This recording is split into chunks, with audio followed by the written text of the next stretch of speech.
अस्सलामुअलैकुम, वेलकम है आप सभी का प्रिपरेशन सीरीज़ के इस अगले पार्ट में। आज हमारा प्रैक्टिस सेट 5 रहने वाला है। इसमें हमने लॉज ऑफ मोशन का कल एक पार्ट अपलोड किया, कल एक पार्ट हमने डिस्कस किया, यानी कि प्रैक्टिस सेट 4 जो हमारा था वो लॉज ऑफ मोशन वाले यूनिट से था, जिसमें हमने 20 एमसीक्यूज़ की प्रैक्टिस करी। आज उसी का पार्ट 2 यहाँ पे यानी कि सेट 2 आपका लॉज ऑफ मोशन से रहने वाला है।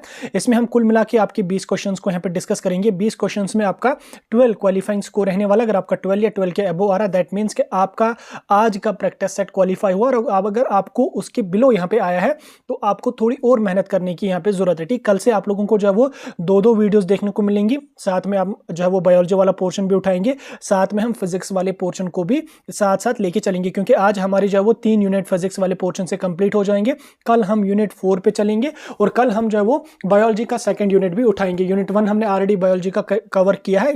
आई थिंक 1 नहीं 2 यूनिट हमने शायद बायोलॉजी से पहले ही कवर करके रखे हैं, जिसमें हमने उनके आपको लगभग 50-50 एमसीक्यू जो वो एक एक सेट में करवाए थे, तो आप उनको भी जाके देख सकते हैं। फिलहाल आज का प्रैक्टिस सेट हम स्टार्ट कर लेते हैं। याद रखना, कल से आपको बायोलॉजी का भी वीडियो मॉर्निंग में देखने को मिलेगा और इवनिंग में आपको जो वो फिजिक्स का वीडियो देखने को मिलेगा। लगभग 1 महीने तक हम लगातार सीरीज को अपलोड करते रहेंगे। देन हम जो वो केमिस्ट्री वाले पोर्शन को उठाएंगे। उसके बाद हम आपको जो वो मॉक टेस्ट यूनिट वाइज करवाते रहेंगे। फिलहाल मैं यूनिट वाइज भी करवाता जाऊंगा, लेकिन लास्ट पे हम आपको जो वो अच्छी तरह से सेक्शनल मॉक टेस्ट भी देंगे और फुल लेंथ मॉक टेस्ट भी हम आपको करवाने की कोशिश करेंगे। तो चलिए आज की सीरीज को हम स्टार्ट कर लेते हैं। प्रैक्टिस सेट 2 हमारा लॉज ऑफ मोशन से रहने वाला है। आप लोग अपनी जो वो रफ कॉपी और उसके अलावा यहाँ पे एक पेन लेकर बैठे। जो एमसीक्यू क्वेश्चन, जो न्यूमेरिकल बेस्ड क्वेश्चन होगा, आप उसको जो वो आसानी से सॉल्व करेंगे। ठीक, क्वेश्चन यहाँ पे आपकी आज की सीरीज का पहला क्वेश्चन आपको दिख रहा होगा।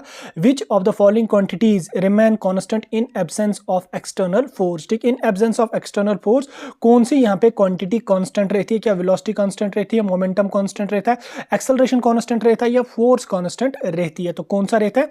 इस क्वेश्चन का आप आंसर अपने दिमाग में स्ट्राइक किया होगा, आंसर आप लोगों को पता चल गया होगा। अब मैं यहाँ पे आपको आंसर बता देता हूं। तो कांस्टेंट क्या रहती है? वो हमारा यहां पे रहता है मोमेंटम। ठीक, in absence of external force momentum remains constant. ठीक, ये आपने पढ़ा होगा अच्छी तरह से। मैंने आपको कल भी बोला, यानी कि कल से हम इस यूनिट को प्रिपेयर करें तो होपफुली आप लोगों को ये क्वेश्चन अच्छी तरह से आ जाएगा। ठीक, नेक्स्ट क्वेश्चन की ओर हम बढ़ेंगे। नेक्स्ट क्वेश्चन यहाँ पे कह रहा है कि नेक्स्ट क्वेश्चन क्या हमारा यहाँ पे कह रहा है? नेक्स्ट क्वेश्चन कह रहा है कि if the net force acting on a moving object is 0, अगर नेट फोर्स किसी मूविंग ऑब्जेक्ट पे जो है वो 0 एक्ट करती है, द ऑब्जेक्ट विल। ठीक, अगर एक ऑब्जेक्ट है, नेट फोर्स उस पर एक्ट हो रही है 0, ठीक, ऑब्जेक्ट क्या करेगा? ठीक, ऑब्जेक्ट क्या करेगा?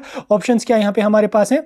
ऑप्शंस हमारे पास है, एक ऑप्शन यहाँ पे हमारा है come to rest immediately, object जो होगा वो रेस्ट पे आ जाएगा, या मूव विद कांस्टेंट वेलोसिटी, या एक्सेलरेट यूनिफॉर्मली, या चेंज इट्स डायरेक्शन। क्या करेगा वो जब नेट फोर्स उस पे 0 होगी? तो क्या हो करेगा ऑब्जेक्ट? आपको आंसर पता चल गया होगा, आपके दिमाग में आंसर स्ट्राइक हुआ होगा। 5 से 6 सेकंड के अंदर अंदर इस टाइप के क्वेश्चंस का आंसर आपके दिमाग में स्ट्राइक होना चाहिए एग्जाम सेंटर में, क्योंकि जब आप न्यूमेरिकल क्वेश्चन पे जाओगे वहां पे आपको थोड़ा सा टाइम उसको लग ही जाएगा। 1.5 मिनट का भी टाइम लग सकता है, कभी कभी न्यूमेरिकल को सॉल्व करने में 2 मिनट का भी टाइम लग जाता है। लेकिन इस टाइप के जो थ्योरेटिकल क्वेश्चन है, इनको आपको 5 से 6 सेकंड या ज्यादा से ज्यादा 10 सेकंड के अंदर अंदर आंसर जो है वो स्ट्राइक होना चाहिए। तो कौन सा कांस्टेंट रहेगा? कांस्टेंट क्या करेगा ऑब्जेक्ट?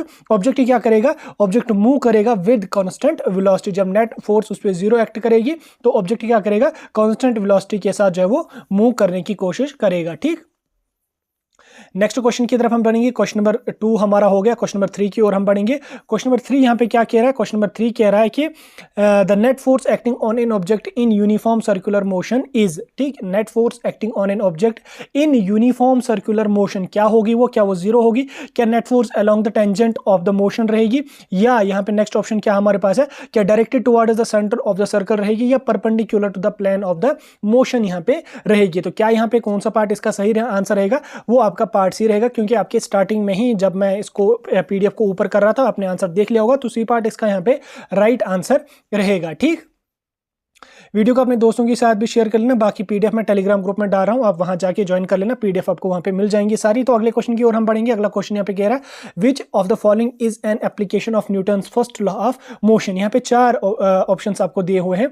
एक यहाँ पे सैटेलाइट ऑर्बिटिंग अर्थ है, दूसरा यहाँ पे a car suddenly stops and passengers lurch forward. ठीक, ए बैलन मूव्स फॉरवर्ड इन एयर। ठीक, इन एयर स्पेस, या चौथा ऑप्शन यहाँ पे a person lifting A bag upward. ठीक, इन 4 एग्जांपल्स में से आपको बोलना है कि Newton's first law of motion की कौन सी यहाँ पे एग्जांपल इसकी यहाँ पे है इन 4 में से। ठीक, तो कौन सी इसकी एग्जांपल है?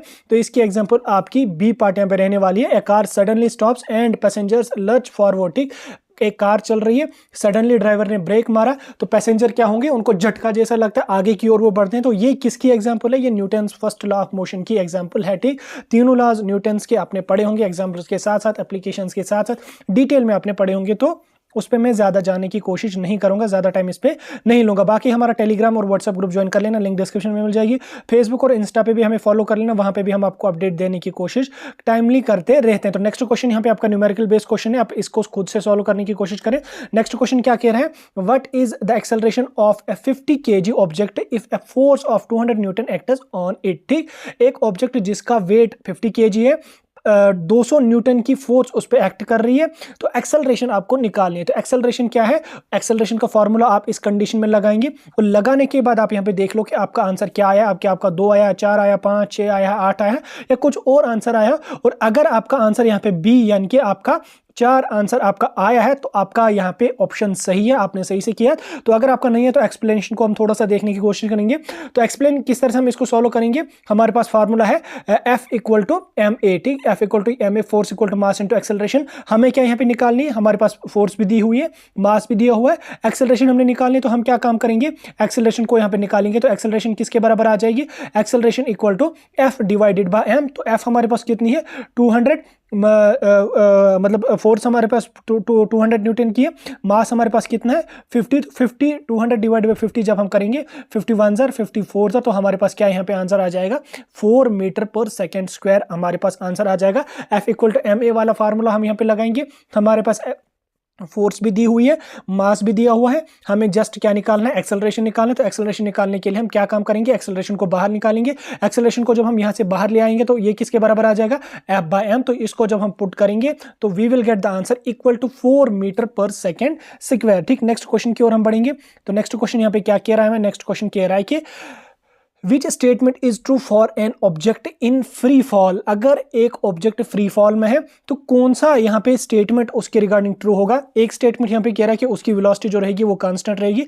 दूसरा स्टेटमेंट हमारा कह रहा है कि द नेट फोर्स इज 0, उस पर जो नेट फोर्स एक्ट करेगी वो 0 होगी। एक्सेलरेशन उसका जो होगा वो डिपेंड करेगा मास पे। या चौथा यहाँ पे कह रहा है कि एक्सेलरेशन इज कॉन्स्टेंट। तो इन 4 स्टेटमेंट्स में से आपको बोलना है कि कौन सा स्टेटमेंट यहाँ पे करेक्ट होगा जब हमारा ऑब्जेक्ट जो है वो फ्री फॉल में होगा। ठीक, तो कौन सा स्टेटमेंट इसका करेक्ट है, तो वो हमारे पास है डी पार्ट, यानी कि एक्सेलरेशन उसकी जो रहेगी वो कांस्टेंट रहेगी in case object is in free fall. ठीक, तो D part is the right answer for question number 6। Next question की तरफ हम बढ़ेंगे। नेक्स्ट क्वेश्चन यहां पे हमारे पास क्या है, नेक्स्ट क्वेश्चन हमारा यहाँ पे कह रहा है कि 2 objects of different masses are dropped simultaneously in the absence of air resistance. ठीक, दे विल, ठीक, फॉर एग्जांपल हमारे पास 2 ऑब्जेक्ट हैं, 2 ऑब्जेक्ट्स को हमने जो है वो साइमल्टेनियसली जो है वो ड्रॉप किया। ठीक, in absence of air resistance, resistance कोई भी नहीं है, तो वो क्या करेंगे। यहाँ पे ऑप्शंस हमारे पास क्या है, ऑप्शंस हमारे पास 4 हैं। They will fall at different rates, क्या वो डिफरेंट रेट्स पे फॉल करेंगे। They will fall at the same rate. दूसरा यहाँ पे fall slower with increasing mass, for faster with increasing mass. तो कौन सा स्टेटमेंट यहाँ पे करेक्ट रहेगा हमारे क्वेश्चन नंबर 7 के लिए, तो कौन सा करेक्ट रहेगा, वो हमारे पास रहेगा B part. They will fall at the same rate, क्योंकि रेजिस्टेंस नहीं है तो डिफरेंट मास उनका है, जब हम उनको ड्रॉप करेंगे simultaneously they will fall at the same rate. ठीक, B part will be the right answer for question number 7। ठीक, क्वेश्चन नंबर 8 की तरफ हम बढ़ेंगे। तो क्वेश्चन नंबर 8 यहाँ पे आप देख सकते हैं। तो क्वेश्चन नंबर 8 हमारा यहाँ पे क्या कह रहा है, क्वेश्चन नंबर 8 कह रहा है the relationship between force and momentum is given by. ठीक, फोर्स एंड मोमेंटम के बीच में रिलेशन किसके बराबर होगी, या कौन सा रिलेशन उनके बीच में होगा। एक हमारे पास यहाँ पे कि force equal to mass into acceleration. दूसरा हमारा यहाँ पे कह रहा है कि F equal to D del P by del T. दूसरा यहाँ पे F equal to M mu. तीसरा F equal to P square divide by m। तो कौन सा इसके रिगार्डिंग करेक्ट होगा, relationship between force and mass के बीच में कौन सा रिलेशन यहाँ पे करेक्ट है, तो वो हमारे पास रहेगा पार्ट बी, यानी कि F equal to delta P divided by delta T. ठीक, ये आपने जो वो मोमेंटम के बारे में जब आपने पढ़ा होगा, आपके यूनिट में मोमेंटम वाला टॉपिक है, तो जब आपने ये वाला टॉपिक पढ़ा होगा तो आपने इसके बारे में भी वहां पे पढ़ा होगा। ठीक, चलो हम क्वेश्चन नंबर 9 की ओर बढ़ेंगे। तो क्वेश्चन नंबर 9 यहाँ पे आपका न्यूमेरिकल बेस्ड क्वेश्चन है, आप इसको खुद से सॉल्व करने की कोशिश करें। तो मैं यहाँ पे क्वेश्चन आपको बता रहा हूँ कि क्वेश्चन नंबर 9 यहाँ पे क्या कह रहा है। क्वेश्चन नंबर 9 कह रहा है कि a ball is thrown upward with a velocity of 10 metre per second, how long it does take to reach at highest point. एक बॉल अगर हमारे पास है, हमने उसको ऊपर की तरफ थ्रो किया विद वेलोसिटी, वेलोसिटी कितनी थी 10 मीटर पर सेकेंड। अब आपको बोलना है कि वो कितनी डिस्टेंस ट्रेवल करेगी, कितना टाइम उसको जो है वो लगेगा हाईएस्ट रीच पे जाने के लिए, ठीक, हाईएस्ट पॉइंट पे जाने के लिए। तो ऑप्शन ऑप्शंस हमारे पास क्या क्या हैं, एक हमारे पास है 0.5 सेकंड का, 1.0 सेकंड का, 1.5 सेकंड का, दूसरा हमारे पास है 2.0 सेकंड का। तो कौन सा राइट आंसर इसका है, आप जो है वो फार्मूला लगाने के बाद आंसर निकालो, और अगर आपका आंसर इन केस यहाँ पे आया 1 सेकेंड देन आपका आंसर सही है, अगर आपका नहीं आया तो आप एक्सप्लेनेशन को देख लो यहाँ पे। तो ठीक, हमारे पास क्या एक्सप्लेनेशन में फार्मूला है, T equal to V by G. V हमारे पास कितना है, वेलोसिटी 10 डिवाइडेड बाई 10 कितना, ये हमारे पास आ जाएगा 10 बाई 10 इक्वल टू 1। ठीक, जी हमारे पास कितना है 10, ठीक, वेलोसिटी हमारे पास है 10, तो we will get the answer equal to 1, 10 by 10 equal to 1 second. ठीक, 1 सेकंड का टाइम इसको यहाँ पे लगेगा। इसी के साथ साथ हमारे 9 क्वेश्चन यहाँ पे कंप्लीट हुए। हम चलेंगे आज की सीरीज के क्वेश्चन नंबर 10 की तरफ। ठीक, क्वेश्चन नंबर 10 यहाँ पे क्या कह रहा है, क्वेश्चन नंबर 10 यहाँ पे कह रहा है कि the product of mass and velocity is called, ठीक, product of mass and velocity यानी कि m into v is called as energy, force या मोमेंटम या एक्सेलरेशन। ठीक, mass and velocity equal to किसके बराबर होता है, वो होता है momentum. Momentum is equal to the product of mass and velocity. ठीक, आज की सीरीज के 10 क्वेश्चंस हो गए, तो 10 में से आपके कितने सही हुए आप हमें कमेंट्स में जो वो लिखकर बता दो। ठीक, मैं क्वेश्चन नंबर 11 की तरफ यहाँ पे बढ़ रहा हूँ। क्वेश्चन नंबर 11 यहाँ पे आपका न्यूमेरिकल बेस्ड क्वेश्चन है।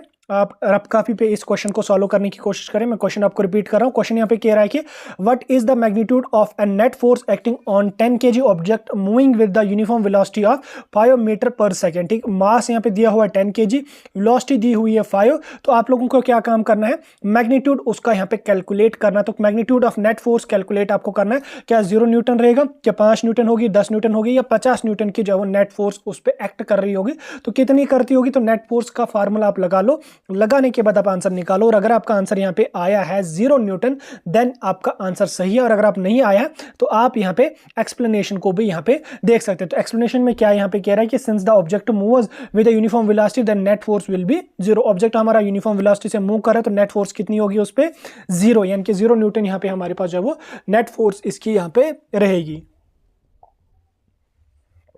हो गए 11 क्वेश्चन यहाँ पे आज की सीरीज के। अब यहाँ पे क्वेश्चन नंबर 12, क्वेश्चन नंबर 12 यहाँ पे टाइपिंग में कुछ एरर इसका हुआ है, तो इसको यहाँ पे हम देख लेंगे। क्वेश्चन नंबर 12 क्या कह रहा है, what is the weight of a 20 kg object on earth. ठीक, जी हमारे पास दिया हुआ वहीं से, तो आप लोगों को जो है वो वेट निकालना है 20 kg ऑब्जेक्ट का। जी का वैल्यू आपको वहीं से दिया है 9.8, ये जो है ये डबल यहाँ पे हुआ है, इसको आप कट कर लो यहाँ पे। तो जी का वैल्यू दिया है 9.8, वेट दिया हुआ है उसका 20 kg। तो आप लोगों को जो है वो weight of a 20 kg object यहाँ पे अर्थ पे होगा, तो उसका कितना होगा, नहीं ये मेरे ख्याल से क्वेश्चन ही मिस प्रिंट या टाइपिंग में कुछ इशू इसका हुआ है, तो इसको यहाँ पे हम जो है वो देख लेंगे W equal to M into g. तो इसको हम स्किप ही कर लेंगे, ये कुछ टाइपिंग में इसका इशू हुआ है। तो हम क्वेश्चन नंबर 13 की ओर बढ़ेंगे। क्वेश्चन नंबर 13 यहाँ पे कह रहा है which force is responsible for maintaining the motion of a satellite around the earth. ठीक, कौन सी फोर्स रेस्पॉन्सिबल है जो मेंटेन करती है मोशन किसकी, सैटेलाइट की अराउंड द अर्थ। ठीक, अर्थ के अराउंड सैटेलाइट्स हैं, उनकी मोशन को जो वो कौन सी फोर्स रेस्पॉन्सिबल है कि उनकी मोशंस को वो मेंटेन करके रखती है। क्या वो ग्रेविटेशनल फोर्स है, क्या वो सेंटीपिटल फोर्स है, क्या वो फ्रिक्शनल फोर्स है, क्या वो मैग्नेटिक फोर्स है। तो कौन सा इसका राइट आंसर रहेगा, तो वो हमारे पास रहेगा gravitational force. Gravitational force is responsible for maintaining the motion of a satellite around the earth. Then part number A will be the right answer for question number 13. ठीक, 13 क्वेश्चन का part number A आपका right answer रहेगा। तो next question हमारा numerical based question रहेगा, तो इस question को आप यहाँ पे देख लो, देखने के बाद सॉल्व करने की कोशिश कर लो। क्वेश्चन नंबर 14 क्या कह रहा है, a force of 100 newton is applied to move a 50 kg object horizontally. ठीक, 100 न्यूटन की फोर्स हमने किसी ऑब्जेक्ट पे अप्लाई की, ऑब्जेक्ट का जो वेट है वो 50 kg का है, ऑब्जेक्ट ने क्या हॉरिजेंटली मूवमेंट करना स्टार्ट किया। If coefficient of friction is 0.2 what is acceleration. तो आपको यहाँ पे क्या निकालनी है, एक्सेलरेशन आपको यहाँ पे कैलकुलेट करनी है। तो एक्सेलरेशन निकालने के लिए आप एक्सेलरेशन का फॉर्मूला लगा लो। हमारे पास फोर्स भी दी हुई है, हमारे पास वेट भी दिया हुआ है, फ्रिक्शन का यहाँ पे कोएफिशिएंट भी दिया हुआ है। अब यहाँ पे आप एक्सेलरेशन को कैलकुलेट कर लो। तो एक्सेलरेशन कितनी होगी, 0.5 होगी, 1.0 होगी या कुछ और होगी। और अगर आपका आंसर यहाँ पे आया है 1.0 then your answer is right. अगर नहीं आया है तो आप एक्सप्लेनेशन को यहाँ पे देखने की कोशिश कर लो। तो एक्सप्लेनेशन में हम क्या देखेंगे, फ्रिक्शनल फोर्स का फार्मूला जब हम लगाएंगे mu into m into g, तो जब हम ये लगाएंगे we will get the answer equal to 0.4 metre per second square will be the right answer for question number 14 ये आई थिंक, हाँ यस 14 क्वेश्चन नंबर का। ठीक, एक्सप्लेनेशन को आप देख लो, नोट डाउन इसको कर लो। मैं तब तक क्वेश्चन नंबर 15 की ओर यहाँ पे बढ़ूंगा। तो क्वेश्चन नंबर 15 यहाँ पे क्या कह रहा है, क्वेश्चन नंबर 15 कह रहा है कि when A ball is dropped from the height the force responsible for its motion is, अगर एक बॉल हमने किसी हाइट से ड्रॉप करी उसको नीचे की ओर, तो ठीक कौन सी फोर्स रेस्पॉन्सिबल होगी उसकी मोशन के लिए, ठीक क्या वो टेंशन फोर्स होगी, क्या वो फ्रिक्शन होगी, क्या वो ग्रेविटी फोर्स होगी, क्या वो नॉर्मल फोर्स होगी। तो कौन सी फोर्स होगी, बेसिक सा क्वेश्चन है, वो आप आंखें बंद करके भी जो है वो ग्रेविटेशनल फोर्स यहाँ पे लगा लोगे, क्योंकि ग्रेविटेशनल फोर्स से ही जो है वो अर्थ ऑब्जेक्ट्स को जो है अपनी ओर जो है अट्रैक्ट करते हैं, यानी कि जब हम किसी भी ऑब्जेक्ट को जब वो ड्रॉप करते हैं किसी भी हाइट से, तो वो ऑब्जेक्ट नीचे जमीन की ओर होता है। किसके लिए, किस फोर्स के, कौन सी फोर्स रेस्पॉन्सिबल होती है, वो हमारी होती है ग्रेविटेशनल फोर्स। ग्रेविटी के जो ग्रेविटी जो होती है वो रेस्पॉन्सिबल इस चीज के लिए यहाँ पे होती है। तो क्वेश्चन नंबर 16 की तरफ हम बढ़ेंगे। क्वेश्चन नंबर 16 यहाँ पे क्या कह रहा है, क्वेश्चन नंबर 16 कह रहा था reaction force for a weight acting on a table is, ठीक reaction force for a weight acting on a table is, क्या रिएक्शन फोर्स होगी, क्या वो फ्रिक्शनल फोर्स होगी, ग्रेविटेशनल फोर्स होगी, नॉर्मल फोर्स होगी या सेंट्रीफ्यूगल फोर्स होगी। इसी टाइप का क्वेश्चन है, तो इसका राइट आंसर आपका क्या रहेगा, नॉर्मल फोर्स यहाँ पे इसका राइट आंसर रहेगा क्वेश्चन नंबर 16 के लिए। 17 क्वेश्चन की ओर हम बढ़ेंगे। 17 क्वेश्चन आपका न्यूमेरिकल बेस्ड क्वेश्चन है, आप इसको सॉल्व कर लो, मोमेंटम आपको कैलकुलेट करना है। क्वेश्चन क्या कह रहा है, a bullet of mass 10 gram is fired with a velocity of 500 metre per second, what is its momentum. ठीक, एक बुलेट जिसका वेट 10 ग्राम है और उसको हमने फायर किया, तो अगर हमने गन की जो वो प्रेस करी तो वो मूव करना स्टार्ट करी वेलोसिटी से, वेलोसिटी कितनी थी उसकी 500 मीटर पर सेकंड। ठीक, अब आपको मोमेंटम कैलकुलेट करना है, उसका मोमेंटम उसका कितना यहाँ पे रहेगा, क्या 5 kg का मोमेंटम रहेगा, 50 kg पर रहेगा, या 500 रहेगा, या 0.5 रहेगा। तो क्या आंसर इसका रहेगा, आप इसको फार्मूला के जरिए निकालने की कोशिश कर लो, तुक्का नहीं लगाना है, वीडियो को पास करके आंसर निकालना है। और अगर आपका आंसर आप आ गया 5 kg देन आपका आंसर सही है, और अगर आपका 5 kg नहीं आया तो आप इसको ये वाला फार्मूला लगा के कैलकुलेट कर सकते हो, P = m × v। मास हमारे पास कितना दिया हुआ है, m × v को जब हम फर्दर डिवाइड करेंगे तो m हमारे पास है 0.01 और v हमारे पास है 500 metre per second, we will get the answer equal to 5 kg। ठीक, यानी कि हम ये वाला फार्मूला लगाएंगे P = m × v, ये वाला फार्मूला लगाने के बाद we will get the answer equal to 5 kg। ठीक, नेक्स्ट क्वेश्चन की तरफ हम बढ़ेंगे। नेक्स्ट क्वेश्चन भी आपका जो है वो न्यूमेरिकल बेस्ड क्वेश्चन है। देखो ये जो आपका लॉज ऑफ मोशन है ना, इसे आपको बोपी बीएससी नर्सिंग वाले पेपर में 2 ही क्वेश्चन पूछे जाएंगे और ज्यादा चांसेस है यहाँ से दोनों क्वेश्चन आपको थ्योरेटिकल बेस ही होंगे, और अगर इनकेस एक क्वेश्चन आपका न्यूमेरिकल बेस भी आ गया तो हम वैसे कम चांसेस है न्यूमेरिकल बेस्ड क्वेश्चन पूछने की, और अगर आ भी गया तो हम न्यूमेरिकल टाइप क्वेश्चंस को भी कवर कर रहे हैं। बाकी प्रैक्टिस शीट जब मैं आपको दूंगा उसमें आपको बहुत सारे क्वेश्चन न्यूमेरिकल बेस्ड देखने को मिलेंगे, आप उनको प्रैक्टिस करेंगे, आप आसानी से जो वो यहाँ से कोई भी क्वेश्चन बनेगा तो आप आसानी से उस क्वेश्चन को टैकल कर पाओगे, उस क्वेश्चन को अटेम्प्ट कर पाओगे। तो क्वेश्चन नंबर 18 यहाँ पे है, what is the net force acting on a 2 kg block accelerated at 3 metre per second. ठीक, आपको नेट फोर्स कैलकुलेट करनी है। हमारे पास एक ब्लॉक है जिसका वेट 2 kg है, उसकी एक्सेलरेशन जो है वो 3 मीटर पर सेकेंड है। अब आपको नेट फोर्स उसकी कैलकुलेट करनी है। नेट फोर्स कितनी होगी, 3 न्यूटन की होगी, 6, 9 या 12 न्यूटन की होगी। तो कितने न्यूटन की होगी, अगर आपने आंसर निकालने के बाद 6 आपका आंसर आया तो सही, अगर नहीं है तो आप इसको जो है ये वाला फार्मूला लगा लो, force equal to mass into acceleration. Mass हमारे पास 2 है, एक्सेलरेशन है 3, 2 × 3 equal to 60, F = m × a, m × a, F = m a जो फार्मूला है ये आपको मेरे ख्याल से पूरे के पूरे यूनिट में हर जगह देखने को मिलेगा, ये वाला फार्मूला। ठीक, नेक्स्ट क्वेश्चन हमारे पास है क्वेश्चन नंबर 19। मैं क्वेश्चन नंबर 19 की तरफ यहाँ पे चल रहा हूँ, आप तब तक वीडियो को लाइक कर लो और अपने दोस्तों के साथ वीडियो को शेयर कर लो और एक प्यारा सा कमेंट भी कर लो। तो क्वेश्चन नंबर 19 यहाँ पे क्या कह रहा है, an object slides on a surface with a constant velocity, the frictional force is equal to. ठीक, एक ऑब्जेक्ट अगर है जिसने स्लाइड किया किसी भी सरफेस पे विद कांस्टेंट वेलोसिटी, ठीक 2 ऑब्जेक्ट्स हैं उन्होंने एक दूसरे पे स्लाइड किया, तो फ्रिक्शनल फोर्स उसकी किसके बराबर होगी, अप्लाइड फोर्स के बराबर होगी, ग्रेविटेशनल फोर्स के बराबर होगी, सेंट्रीफ्यूगल फोर्स के बराबर होगी, या टेंशन फोर्स के बराबर होगी। तो किसके बराबर होगी, वो होगी हमारे पास किसके बराबर, अप्लाइड फोर्स। जितनी फोर्स हम उस पर अप्लाई करेंगे उतनी ही हमारी जो है वो फ्रिक्शनल फोर्स उसकी होगी। ठीक, हो गए 19 क्वेश्चन।